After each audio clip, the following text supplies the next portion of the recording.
जय हिंद दोस्तों। आज हम आपके लिए लेकर आए हैं प्रकाश के परावर्तन एवं अपवर्तन के कुछ महत्वपूर्ण प्रश्न जो विगत वर्षों में बार बार पूछे गए हैं और आने वाले बोर्ड के एग्ज़ाम में पूछे जाने की ज़्यादातर संभावनाएं हैं।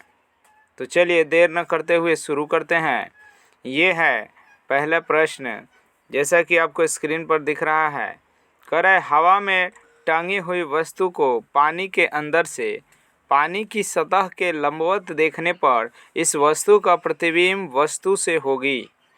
तो देखिए यहाँ पर क्या है कि यहाँ पर आपको समझना होगा कि मान लीजिए कि इस तरह से ये क्या है जी, ये हवा है, यहाँ पर कोई वस्तु टंगा हुआ है, ये हवा है और ये क्या है तो जल है, ये जल है मान लीजिए। तो इधर से ये जो जल हो गया ये क्या हो गया तो सघन माध्यम हो गया। क्या हो गया? सघन माध्यम हो गया। और हवा जो हो गया विरल हो गया। तो देखिए जो हवा होता है उसमें जगह ज़्यादा होते हैं, उसके कणों में जगह क्या होते हैं जी ज़्यादा होते हैं, इसलिए ये विरल माध्यम हो गया जल की अपेक्षा। तो जल सघन हो गया।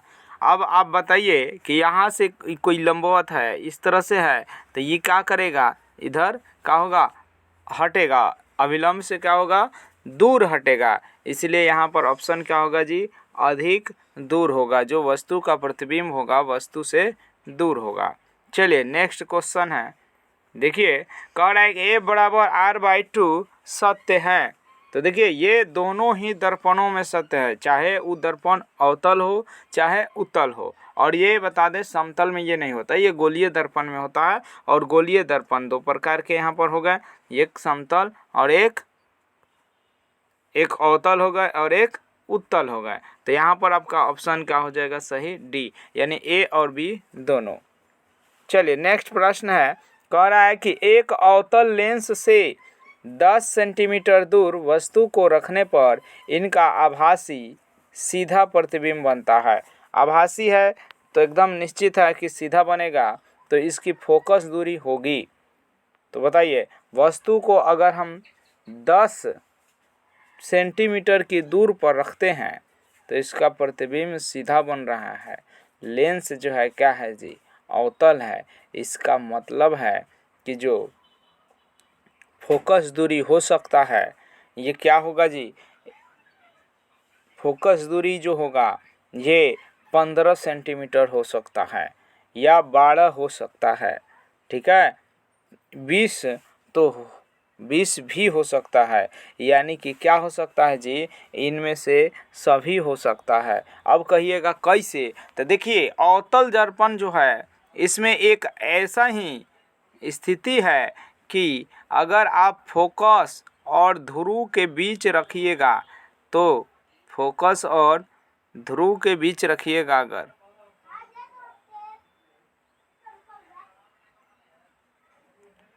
फोकस और ध्रुव के बीच रखिएगा तभी जा कर के यहाँ कहीं रखिएगा, तब जा कर के इसका प्रतिबिंब जो होगा ये क्या होगा जी, जो यहाँ का प्रतिबिंब होगा इधर कहीं बनेगा, यानी कि सीधा बनेगा, आवर्धित बनेगा। तो ये एक ऐसा ही स्थिति हो सकता है। देखिए ऐसे नहीं हो सकता है यहाँ पर, हाँ ये एक ऐसा ही स्थिति हो सकता है कि जब यहाँ से जाएगा तो फोकस से जाता है और एक जाएगा ध्रुव से, जितना ही कोण बनाकर आएगा उतना ही कोण बनाकर जाएगा। तो ये लगभग इधर मिलता है, ठीक है। तो इधर मिलेगा तो बड़ा बनेगा। तो ये बताइए एक ऐसा ही स्थिति है जब ये क्या बनेगा जी सीधा बनेगा। वो कब? तो फोकस और ध्रुव के बीच रखेंगे। इसका मतलब फोकस जो होगा 10 से ज़्यादा हो सकता है। अब ऑप्शन में दिया है कोई और इसमें देता कि प्रतिबिंब इतना दूरी पर बन रहा है, तब हम जाकर दर्पण सूत्र लगाते और इसका हम लोग एक्चुअली डिस्टेंस पता करते, फोकस दूरी कितना होगा। लेकिन यहाँ पर 15 भी हो सकता है, 20 भी हो सकता है, 12 भी हो सकता है, यानी 10 से ज़्यादा है तो ये हो सकते हैं। इसलिए हमारा आंसर क्या होगा जी, तो डी हो जाएगा सही। चलिए अगला प्रश्न है, देखते हैं। कह रहा है कि किसी बिंब का वास्तविक एवं समान साइज का प्रतिबिंब प्राप्त करने के लिए बिंब को उत्तल दर्पण के सामने रखना होगा। अब देखिए, जितना बड़ा वस्तु है, अगर उतना ही हमको प्रतिबिंब प्राप्त करना है और वास्तविक प्रतिबिंब प्राप्त करना है। अब यहाँ पर कह रहा है कि वास्तविक तथा समान साइज का। तो देखिए, आपको बता दें तो उत्तल दर्पण में आप कहीं भी प्रतिबिंब रखिएगा तो वो हमेशा क्या बनता है जी, वो सीधा ही बनता है। और जब सीधा बनेगा तो वो वास्तविक बनेगा नहीं। इसलिए इस प्रश्न ही क्या है जी, तो प्रश्न ही गलत है। इस तरह से हमारा ये प्रश्न ही क्या है जी, तो गलत है। चलिए नेक्स्ट हम लोग प्रश्न देखते हैं। कह रहा है कि मोटर गाड़ी का पार्श्व दर्पण होता है। पीछे, पार्श्व मतलब पीछे देखने वाले दर्पण होते हैं, तो क्या होते हैं जी, तो उत्तल होते हैं। चलिए अगला है, हीरा का अपवर्तनांक है। तो हीरा का अपवर्तनांक देख लीजिएगा। हीरे का जो अपवर्तनांक होता है वो होता है 2.4। देखिए तो ऑप्शन दिया है 2.42, इसलिए हमारा आंसर यही हो जाएगा। अगला प्रश्न है, अल्कोहल का अपवर्तनांक होता है। अल्कोहल का अपवर्तनांक होता है तो 1.36, यानी कि हमारा आंसर हो जाएगा ए सी हो जाएगा। हमारा आंसर क्या हो जाएगा जी, तो सी ऑप्शन दिया है 1.36। चलिए नेक्स्ट हम लोग प्रश्न देखते हैं। और ये प्रश्न कह रहा है कि एक अवतल दर्पण में ध्रुव और फोकस के बीच रखी वस्तु का प्रतिबिंब बनता है। तो देखिए, ध्रुव और फोकस का बात कर दिया। इसका मतलब अभी हम लोग पीछे वाले प्रश्न में देखे थे कि ऐसा तभी बन सकता है जब फोकस और ध्रुव के बीच रखा जाए और जो वस्तु का प्रतिबिंब बनेगा, आवर्धित बनेगा, बड़ा बनेगा और सीधा बनेगा। तो इसमें ऑप्शन देखिए, बड़ा और सीधा। तो सीधा कब बनेगा, जब आभासी होगा, इसलिए हमारा आंसर बी सही होगा। चलिए नेक्स्ट हम लोग प्रश्न देखते हैं। कह रहा है कि द्वि अवतल लेंस को कहा जाता है। तो देखिए, अवतल लेंस को हम लोग क्या कह सकते हैं, तो अवतल लेंस जो होता है वो प्रकाश को एक जगह एकत्रित करने का काम करता है, और जो एकत्रित करने का काम करता है उसको हम लोग अभिसारी लेंस कहते हैं। तो इसलिए हमारा आंसर जो हो जाएगा ऑप्शन बी हो जाएगा। ऑप्शन बी हो जाएगा। सॉरी, गलती हो गया। ये जो अवतल लेंस की बात कर रहा है, इसलिए हमारा आंसर जो होगा वो क्या होगा जी, ऑप्शन ए होगा। क्योंकि अपसारी लेंस हो जाएगा कि अवतल लेंस जो होता है वो क्या होता है जी, इस तरह से होता है। अवतल लेंस यहाँ पर समझ लीजिए, अवतल लेंस जो होता है इस तरह से होता है। तो ये क्या करेगा जी, प्रकाश को इस तरह से जब जाएगा तो इस तरह से कर देगा, इस तरह से जैसे जाएगा इस तरह से कर देगा, इस तरह से जाएगा तो इस तरह से कर देगा। यानी प्रकाश को क्या कर रहा है जी, बिखेर दे रहा है, चारों तरफ पसार दे रहा है।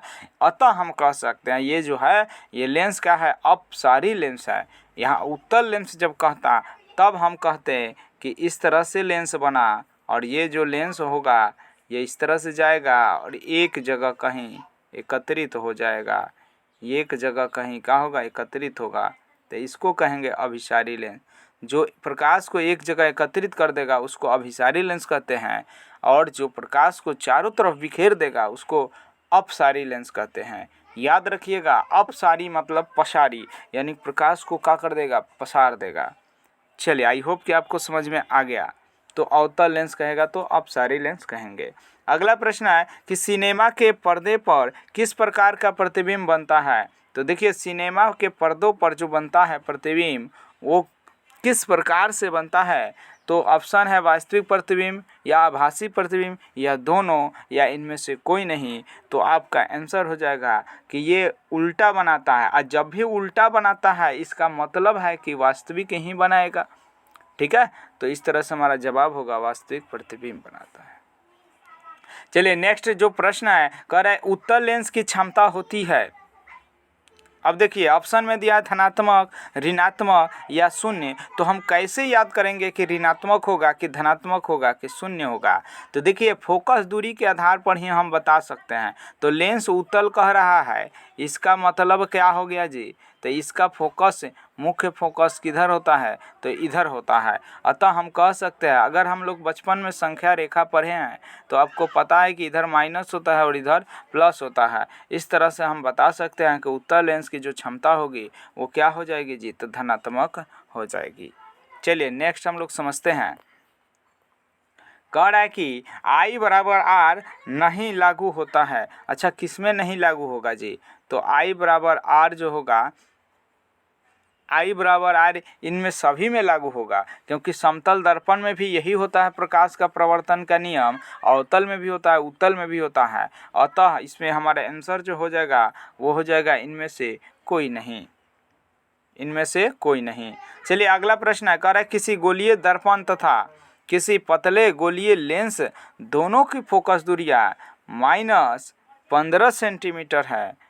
दर्पण तथा लेंस संभवतः होंगे। तो अब यहाँ पर आप समझ लीजिए कि अगर हम दर्पण ऊपर लिखते हैं तो ये हो गया आपका, ये जो हो गया ये अवतल दर्पण हो गया, ठीक है, और अवतल दर्पण हो गया, और ये जो हो गया उत्तल दर्पण हो गया। अब लेंस की बात करते हैं तो ये जो हो गया ये अवतल लेंस हो गया, और ये जो हो गया उत्तल लेंस हो गया, ठीक है। अब आप यहाँ से देख लिए माइनस है, इसका मतलब क्या होगा जी, तो जो फोकस दूरी जो होगा वो किधर होगा, तो इसका फोकस दूरी देखिए इस तरह से घुमा हुआ है, इसका मतलब फोकस दूरी इसका इधर होता है, तो फोकस दूरी इसका धनात्मक होता है, और इसका फोकस दूरी इधर होता है, इसका ऋणात्मक हुआ। फोकस दूरी मुख्य फोकस इसका इधर होता है, इसका मतलब धनात्मक हो गया, और इसका इधर होता है, इसका मतलब ये ऋणात्मक हो गया। अब आप ऋणात्मक की बात करते हैं तो देखिए दर्पण में अवतल हो जाएगा और लेंस में भी अवतल हो जाएगा, यानी ऑप्शन हमारा सही होगा ऑप्शन ए, यानी कि दोनों का दोनों अवतल ही होंगे, चाहे वो लेंस हो चाहे वो दर्पण हो। अब समझ में आ गया। चलिए अगला देखते हैं प्रश्न। कह रहा है कि एक लेंस की क्षमता 5 है, -5 डायोप्टर है, इसकी फोकस दूरी है। तो देखिए आपको एक याद करिएगा कि जो भी फोकस दूरी का सूत्र होता है 1/p होता है, 1/p होता है। तो अब बताइए कि हम लोग लिखेंगे इसका कि 1/-5, और देखिए इसको अगर सेंटीमीटर में बदलना है तो सेंटीमीटर को मीटर में बदलने के लिए हम लोग क्या करते हैं, तो सेंटीमीटर से मीटर में बदलने के लिए हम लोग इसको अगर हम लोग सेंटीमीटर से मीटर में, ये चूँकि मीटर में है, सेंटीमीटर बदलने के लिए 100 से गुना कर देते हैं, तो काट दीजिएगा तो 20 बचे क्या हो जाएगा जी, तो 100 हो जाएगा, और ये -20 सेंटीमीटर आएगा। ऑप्शन हमारा कौन सही हो जाएगा, बी सही हो जाएगा। चलिए हम लोग नेक्स्ट देखते हैं। आपको याद रखना है कि F बराबर 1/p, अगर P पूछे तो 1/f कर दीजिएगा, दोनों एक दूसरे के व्युत्क्रमानुपाती होते हैं। चलिए अगला प्रश्न है कि 58 नंबर प्रश्न देखिए, कह रहा है 58 नंबर प्रश्न में आपसे 58 नंबर प्रश्न कह रहा है 58 नंबर कि 2 डायोप्टर क्षमता वाले लेंस की फोकस दूरी है। 2 डायोप्टर अगर क्षमता है तो उसका फोकस दूरी बताइए। तो देखिए आपको बता दें, अगर 2 है तो फोकस दूरी F बराबर पूछना है, अभी बताए थे कि 1/p होता है, यानी कि 1/2 हो जाएगा। सेंटीमीटर में बदलना है तो 100 से क्या कर दो, गुना कर दीजिए, 50 दूना 100 होता है। अब देखिए क्या हो जाएगा, तो 50 सेंटीमीटर हो जाएगा। क्या हो जाएगा जी, तो 50 सेंटीमीटर। ऑप्शन नंबर ए सही हो जाएगा। चलिए हम लोग नेक्स्ट देखते हैं। अगला कर रहा है कि लेंस की क्षमता का एसआई मात्रक होता है। तो लेंस की क्षमता का एसआई मात्रक डायोप्टर होता है। चलिए अगला प्रश्न देखते हैं कि समान फोकस दूरी के उत्तल लेंस और अवतल लेंस सटा कर रखे गए हैं, यह युग्म काम करेगा। किस तरह से काम करेगा जी, तो उत्तल लेंस और अवतल लेंस दोनों सटा कर रखे गए हैं, दोनों का फोकस दूरी क्या है जी, एक के जैसा है, यानी बराबर है, समान है। तो उत्तल लेंस की तरह कार्य करेगा या अवतल लेंस की तरह कार्य करेगा, या कांच की आयताकार लेंस की तरह कार्य करेगा, या प्रिज्म की तरह कार्य करेगा। तो आपको बता दें कि इसका जवाब आपका होगा कि जब भी दो लेंस, चाहे अवतल हो या उत्तल हो, दो अलग अलग लेंस हो और दोनों का अगर समान फोकस दूरी हो, अगर सटा कर उसको रख दीजिएगा तो ये एक कांच की आयताकार सिल्ली की तरह कार्य करता है। चलिए नेक्स्ट हम लोग प्रश्न समझते हैं। और अगला प्रश्न है कि उत्तल लेंस द्वारा तब काल्पनिक प्रतिबिंब बनता है जब बिंब रहती है। अब बताइए कब काल्पनिक प्रतिबिंब बनेगा जी? तो फोकस पर रहेगा, या अनंत पर रहेगा, या फोकांतर के अंदर रहेगा। इसका जवाब आपका होगा ऑप्शन सी, यानी कि फोकांतर के अंदर रहेगा, यानी फोकस के अंदर रहेगा तभी जाकर इसका जो फोटो बनेगा वो काल्पनिक बनेगा। जब भी काल्पनिक बनेगा तब सीधा बनता है। चलिए आगे हम लोग समझते हैं। कह रहा है कि उत्तल लेंस में जब वस्तु को फोकस एवं लेंस के बीच रखते हैं। चलिए उत्तल लेंस एक बना लेते हैं। यहाँ पर ये मान लीजिए उत्तल लेंस है, यहाँ पर f2 होता है, यहाँ f1 हो गया। अब कह रहा है कि जब हम फोकस और लेंस के बीच में रख दिए, चलिए मान लीजिए यहाँ रख दिए, तब प्रतिबिंब बनता है। अब देखिए यहाँ से जाएगा और ये डैश डैश यहाँ से जाएगा और ये इधर से जाकर ऐसे गुजरेगा, और एक यहाँ से जाएगा एकदम सीधे गुजरेगा, इधर आगे जाकर कटेगा। आपको पता है कि हमेशा नीचे बनेगा, और नीचे जब भी बनेगा उल्टा ही बनेगा। तो इसलिए हमारा आंसर क्या होगा कि वास्तविक और उल्टा बनता है। कैसा बनता है जी? वास्तविक और उल्टा बनता है। प्रतिबिंब कैसा बनेगा? वास्तविक और उल्टा बनेगा।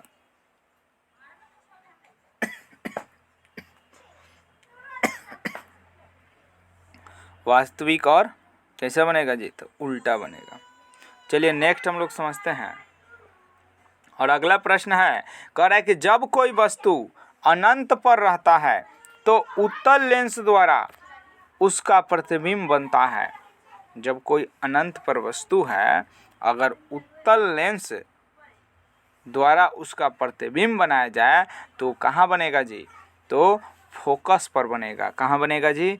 तो फोकस पर बनता है। इसलिए हमारा आंसर क्या हो जाएगा? ऑप्शन बी सही हो जाएगा। अगला प्रश्न है, अगला प्रश्न देखते हैं। कह रहा है किसी शब्दकोश में पाए गए छोटे अक्षरों को पढ़ते समय आप निम्नांकित में से कौन सा लेंस पसंद करेंगे? अच्छा, तो जो छोटा अक्षर को देखना है तो थोड़ा बड़ा करके जो दिखाए उसी को हम लोग पसंद करेंगे। तो बड़ा कौन दिखाएगा जी?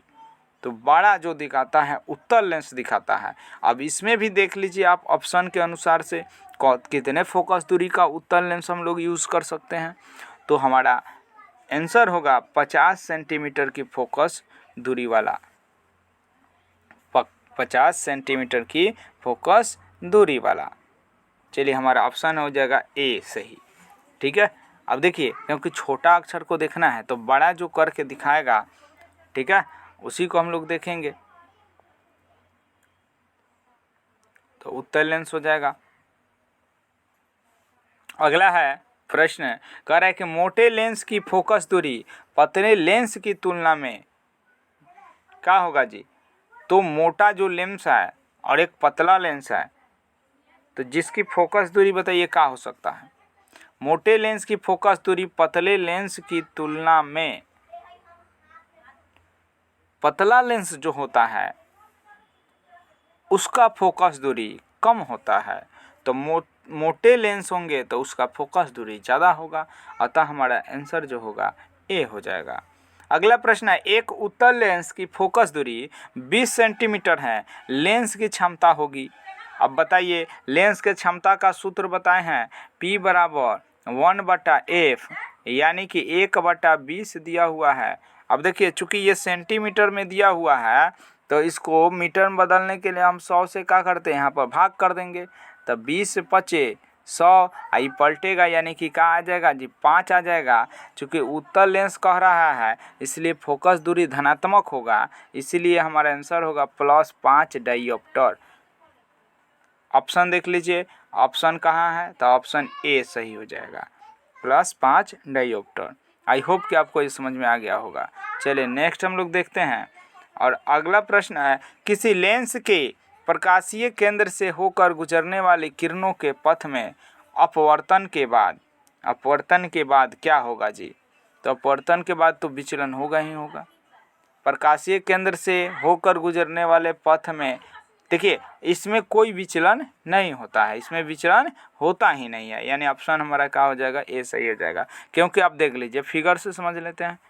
देखिए जब भी कोई प्रकाशीय केंद्र से गुजरेगा, यानी यहाँ से गुजरेगा, तो जैसे आएगा एकदम सीधे चला जाएगा, इसलिए इसमें विचलन नहीं होता है। चलिए अगला प्रश्न है, और ये कह रहा है क्रांतिक कोण है, क्रांतिक कोण है, तो क्रांतिक कोण सघन माध्यम में आपतन कोण को ही क्रांतिक कोण कहते हैं।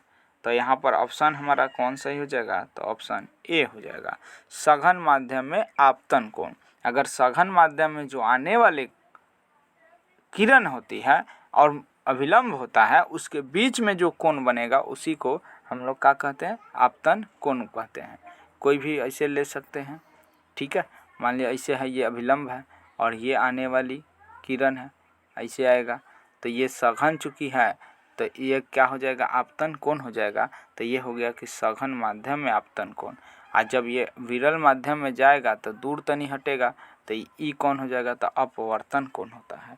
इसलिए हमारा आंसर होगा सघन माध्यम में आपतन कोण।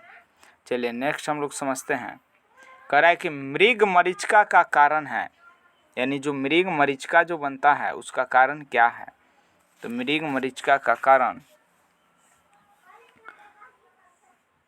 पूर्ण आंतरिक परावर्तन होता है। देखिए पूर्ण आंतरिक परावर्तन के और भी प्रश्न पूछते हैं, जैसे पेरिस्कोप जो होता है उसमें भी पूर्ण आंतरिक परावर्तन होता है। हीरे की चमक होती है, हीरा जो चमकता है उसमें भी पूर्ण आंतरिक परावर्तन होता है। और मृग मरीचिका जिसको मृत तृष्णा भी कहा जाता है, इसमें भी पूर्ण आंतरिक परावर्तन होता है। चलिए अगला प्रश्न है, हम लोग देखते हैं, और प्रश्न कह रहा है कि प्रकाशिक माध्यम कितने प्रकार के होते हैं? प्रकाशिक माध्यम कितने प्रकार के होते हैं? तो प्रकाशिक माध्यम 2 प्रकार के होते हैं। प्रकाशिक माध्यम कितने प्रकार के होते हैं जी? तो 2 प्रकार के होते हैं। चलिए अगला है प्रश्न, कह रहा है माध्यम बदलने पर प्रकाश वेग का बदलना कहलाता है। तो जब माध्यम बदल देंगे या प्रकाश अपना भी दिशा बदल देगा, अपना चाल बदल देगा, तो इसी घटना को तो अपवर्तन कहते हैं। तो ये क्या हो जाएगा, ऑप्शन बी हो जाएगा। चलिए अगला प्रश्न हम लोग कहते हैं, कह रहा है कि अवतल लेंस वास्तविक वस्तु का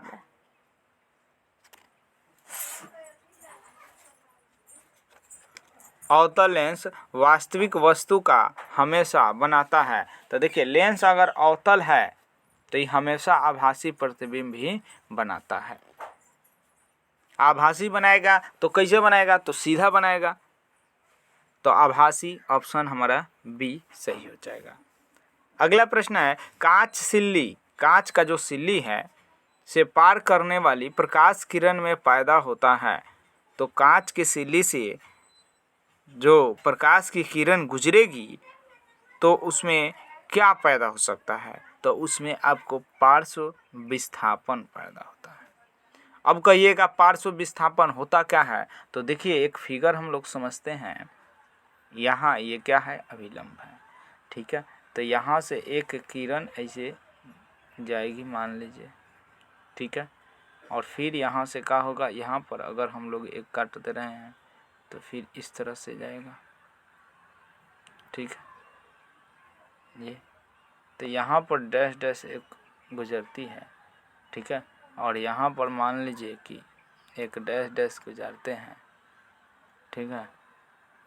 तो इसके बीच में जो लंबवत दूरी जो होता है, यानी निर्गत किरण और अपवर्तित किरण, इनके बीच की जो दूरी होता है, लंबवत दूरी, उसी को हम लोग पार्श्व विस्थापन कहते हैं।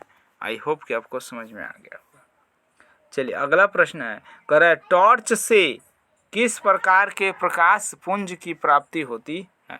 तो जो टॉर्च से प्रकाश पुंज की प्राप्ति होगी वो हो जाएगा संतृप्त संश्रित प्रकाश पुंज। क्या हो जाएगा जी? संश्रित प्रकाश पुंज हो जाएगा।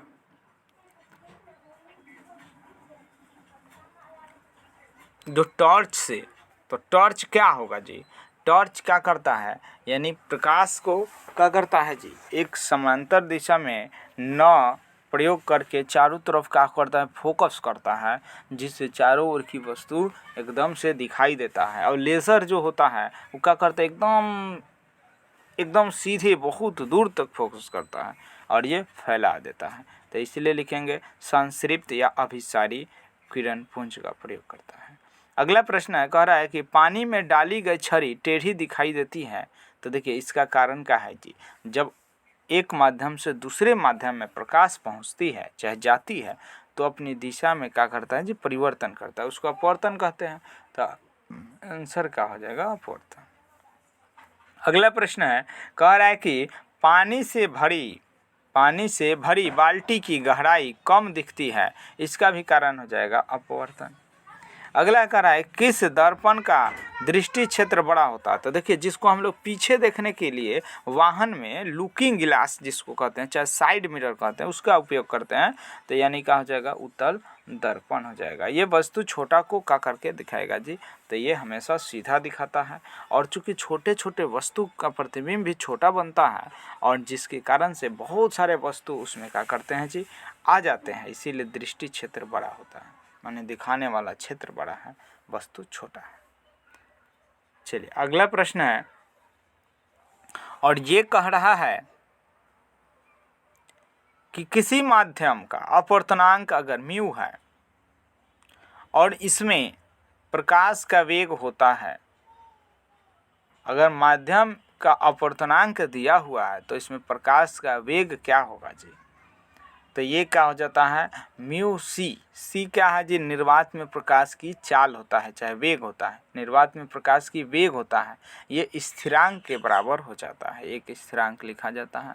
ठीक है, तो ऑप्शन हमारा क्या हो जाएगा जी? ए सही हो जाएगा। अगला प्रश्न है, देखिए कह रहा है कि आवर्धन का ऋणात्मक मान बताता है कि, आवर्धन ऋणात्मक है, इसका मतलब वस्तु का प्रतिबिंब जो है क्या है? उल्टा है। ऋणात्मक बताता है कि वस्तु का प्रतिबिंब का है उल्टा है, वस्तु के सापेक्ष प्रतिबिंब का है उल्टा है। चलिए अगला है, सोलर कुकर में प्रयोग किए जाते हैं। सोलर कुकर में प्रयोग किए जाएंगे, देखिए तो सोलर कुकर में कौन से दर्पण का उपयोग कीजिएगा? जो प्रकाश को क्या कर दे? एक जगह एकत्रित करने का काम करे। तो इसके लिए हम लोग लगाते हैं अवतल दर्पण। क्या लगाएंगे जी? अवतल दर्पण लगाते हैं। चलिए अगला है प्रश्न, कह रहा है कि जिस माध्यम का अपवर्तनांक अधिक है वह कम अपवर्तनांक वाले माध्यम की तुलना में क्या होते हैं जी? विरल होते हैं। जिस माध्यम का अपवर्तनांक अधिक है, नहीं अधिक है इसका मतलब उस सघन ज़्यादा है, तो इसीलिए क्या हो जाएगा जी? इसका मतलब ऑप्शन कह रहा है प्रकाशिक सघन है, प्रकाशिक विरल है, प्रकाशिक माध्यम का घनत्व अधिक है, प्रकाश दूसरे माध्यम का घनत्व कम है। तो हमारा जवाब क्या हो जाएगा? जवाब हो जाएगा कि वह प्रकाशिक का है, सघन है।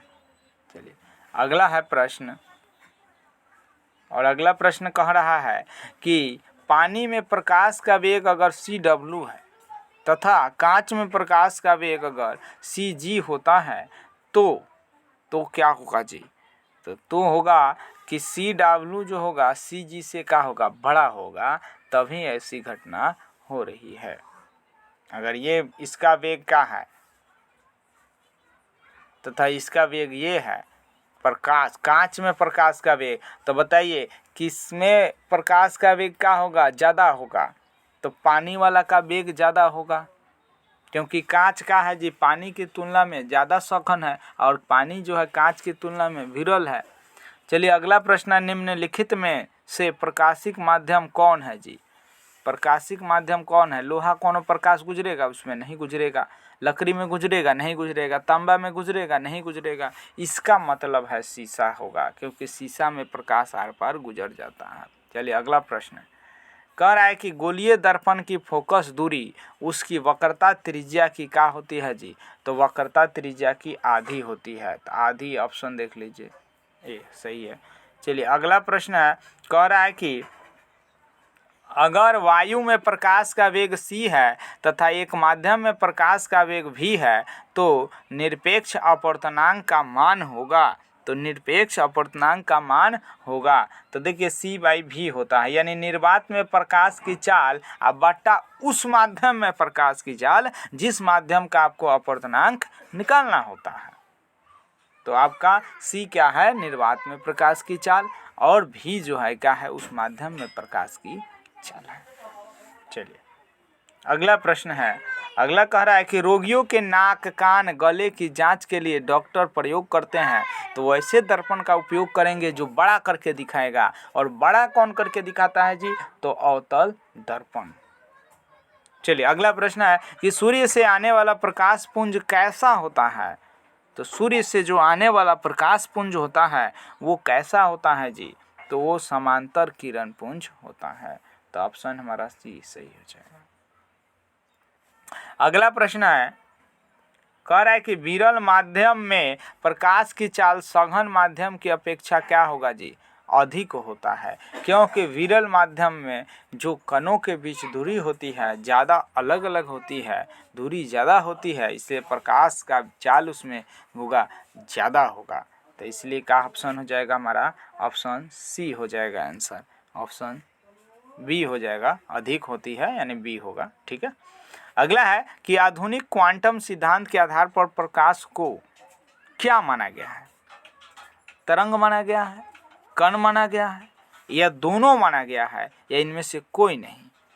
तो हमारा जवाब क्या होगा कि दोनों माना गया है, तरंग भी है, कण भी है। चलिए आगे हम लोग बढ़ते हैं। और ये देखिए प्रकाश क्या है जी? ऊर्जा का भी रूप है, और ये विद्युत चुंबकीय तरंग भी है। आगे कह रहा है प्रकाश जो है किससे बना होता है जी? फोटोन से बना होता है। किससे? फोटोन से। अगला है कि जब प्रकाश की किरणें सघन माध्यम से विरल माध्यम में गमन करती है तब इसकी चाल बढ़ जाती है, अतः किरण अभिलंब की ओर क्या करेगा? अगर आप बताइए चाल बढ़ जाती है, चाल बढ़ जाती है, इसका मतलब क्या हुआ कि विरल माध्यम है तभी चाल बढ़ जाता है, और विरल माध्यम है तो प्रकाश की जो किरण होगी अभिलंब से क्या होगा? तो दूर हटेगा। अभिलंब से क्या होगा जी? तो दूर हटेगा। अगला प्रश्न देखते हैं। फोकस पर अभिसारित करने वाली किरण पुंज परावर्तन के बाद समानांतर किरण पुंज में बदल जाता है। समानांतर किरण पुंज में क्या हो जाता है जी? बदल जाता है। फोकस पर अभिसारित करने वाला किरण पुंज जो है परावर्तन जब हो जाएगा तो समांतर किरण पुंज में बदल जाता है। तो इसका मतलब क्या हो गया कि अवतल दर्पण में भी ऐसी घटना हो सकता है और उत्तल दर्पण में भी ऐसी घटना हो सकता है। ऑप्शन हमारा हो जाएगा सी, यानी ए और बी दोनों। अगला प्रश्न है, कह रहा है कि मान लिया कि माध्यम 1 में प्रकाश का वेग v1 है और माध्यम 2 में प्रकाश का वेग v2 है तो अपवर्तनांक n21 का मान होगा। तो आपको बता दें कि जिसके तुलना में पूछता है उसको ऊपर रखते हैं। यहाँ पर देखिए किसके तुलना में पूछ रहा है जी? तो n2 है, तो जो पहले दिया ओकरा के बाद में रखेंगे, जो बाद में दिया ओकरा के पहले रखेंगे। यहाँ पर ध्यान दीजिएगा कि जिसको पहले लिखा हुआ है उसको बाद में रखेंगे, जिसको बाद में लिखा है ओकरा के पहले रखेंगे। यानी क्या होगा? ऑप्शन ए, यानी v1 अब बाटा v2। हमेशा याद रखिएगा, जो पहले दिया है ओकरा के बाद में, जो बाद में दिया ओकरा के पहले, जो पहले दिया ओकरा बाद में, जो बाद में दिया ओकरा के पहले। चलिए अगला प्रश्न देखते हैं। और अगला प्रश्न आपका दिया हुआ है, और अगला कह रहा है कि विरल माध्यम से सघन माध्यम में गमन करने वाली प्रकाश की किरणें धीमी हो जाती है, अतः इसका झुकाव धीमी हो जाता है इसका मतलब वो सघन माध्यम है। धीमा कर दिया वेग को इसका मतलब वो सघन माध्यम है। सघन माध्यम है तो प्रकाश का जो किरण होगा अभिलंब की ओर जाएगा, अभिलंब की ओर होता है। तो ऑप्शन हमारा क्या हो जाएगा जी, अभिलंब की ओर होता है, सी। अगला प्रश्न है, किस दर्पण की फोकस दूरी ऋणात्मक होती है? दर्पण का बात कह दिया, देखिए ध्यान से, दर्पण का बात कह दिया। अगर मान लीजिए ऐसे दर्पण बनाया है, ये अवतल दर्पण, ऐसे दर्पण बनाया, अंदर से रंग दिया मतलब उत्तल दर्पण। बताइए ये प्लस हो जाता है, अब बताइए इसमें ये क्या होगा, प्लस होगा। सॉरी यहाँ पर देखिए गलती हो गया, यहाँ पर इधर होता है यानी कि ये माइनस होता है और माइनस होता है। ये कौन सा दर्पण है? अवतल दर्पण। आंसर देखिए अवतल दर्पण, ऑप्शन बी सही हो जाएगा, ऑप्शन बी सही हो जाएगा। यहाँ पर क्या हो जाएगा जी, ऑप्शन बी सही होगा। अगला प्रश्न है, निम्न में से किस माध्यम का अपवर्तनांक अधिक है? बताइए जो ज़्यादा सघन होगा उसका माध्यम भी उसका अपवर्तनांक भी अधिक होगा। तो बताइए हवा है, जल है, तो हवा, जल है, शीशा है, हीरा है, तो सबसे अधिक अपवर्तनांक किसका होता है जी? तो हीरा का होता है। किसका होता है? हीरा का होता है। हीरा का होता है, क्या होता है जी? हीरा का होता है। इसलिए ये हमारा आंसर हो जाएगा हीरा। आपको बता दें कि सबसे कठोर अगर पदार्थ का बात कहे तो हीरा कहिएगा, ठीक है, आंसर क्या कहिएगा? हीरा। हीरे की चमक जो होती है पूर्णांतिक परावर्तन के कारण से होती है। तो दोस्तों आज का ये वीडियो यहीं पे समाप्त होता है और बने रहिए हमारे इस चैनल पर यानी स्टडी ट्रेंड्स पर। हाँ, अगर आप अभी तक सब्सक्राइब नहीं किए हैं तो प्लीज़ सब्सक्राइब कर दीजिए और अपने दोस्तों तक इस वीडियो को ज़रूर शेयर कीजिएगा ताकि उनको भी इस वीडियो से लाभ हो सके। तो धन्यवाद, फिर मिलते हैं अगले वीडियो में।